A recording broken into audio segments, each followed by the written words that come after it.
question that I get oftentimes, and this comes from advisors in the business, it also comes from people looking for insurance policies today. The question is, what is the right life insurance policy for me today? We're going to look at some different scenarios. So the first thing that we can look at is young single adults, right? A lot of times they are looking at different types of life insurance policies. Sometimes they have, term insurance offered through their job. But they're looking to say, hey, what is the right thing for me? Because I see so many different policies out there. Really, this is more subjective and I need more information to make real recommendations.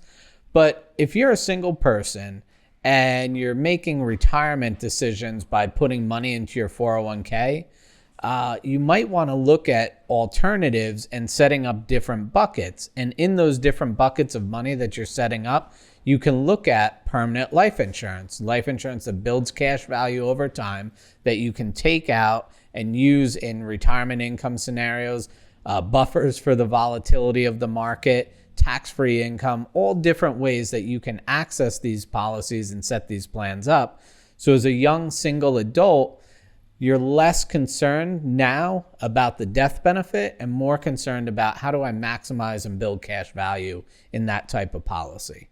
Now, when it comes to families, right? Well, now there's a lot more people relying on your income. So as a person with a family, what I want to first make sure is that my clients or the people that are selling insurance, what they're doing is protecting the human life value of their client. Well, what does that mean, right?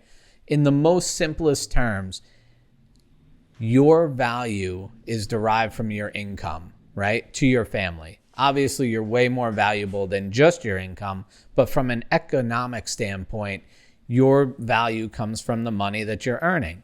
And based on how much money you're bringing in, if we do that over a 30-year period or 20-year period, whatever your working career might be, that would be a rough estimate of how much money you will bring into the family. So if you're not here, you, God forbid, shuffled off this mortal coil, well, now what happens to your family? And to not leave them in economic peril, what we would do is have a death benefit come in and replace that income so that your family can sustain and reach all those goals and dreams that you had set forth on.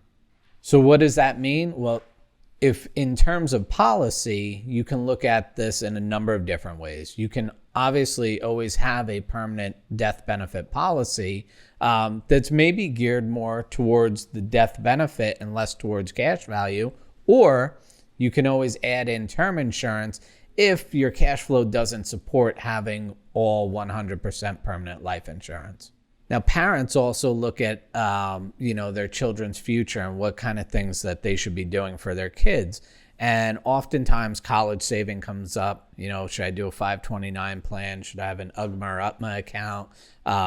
Do I set up different life insurance policies?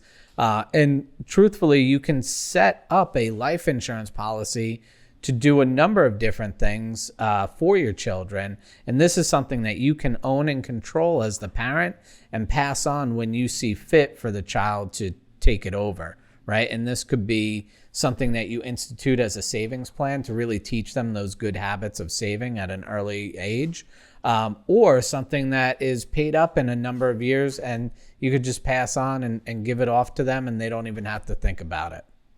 And if it's later in life for you and you're looking for policies, well, now is not the time to be buying term insurance. Unfortunately, what's likely happening for older adults is that they had term policies and these things are expiring, right? But they still understand that they need a death benefit. They want to leave something to their family. They want to make sure final expenses are taken care of, all those different things. Well, there's specific policies geared towards that, whether they're universal life policies or whole life policies. For people that are medically challenged, there's policies that can be put in place that still pay a death benefit, even if you don't go through a medical exam. So there's a lot of different things for older adults that are available. But again, those are all questions that should be answered by a professional in the space that really understands the ins and outs of all the different policies.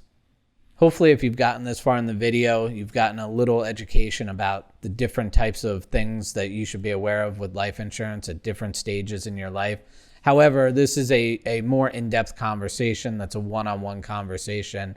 If you're looking to see how life insurance can fit into your financial mosaic based on where you are in your life today, click in the description below. There will be a link. One of the Epic members will reach out to you and kind of walk you through exactly what options are available to you based on where you are currently today.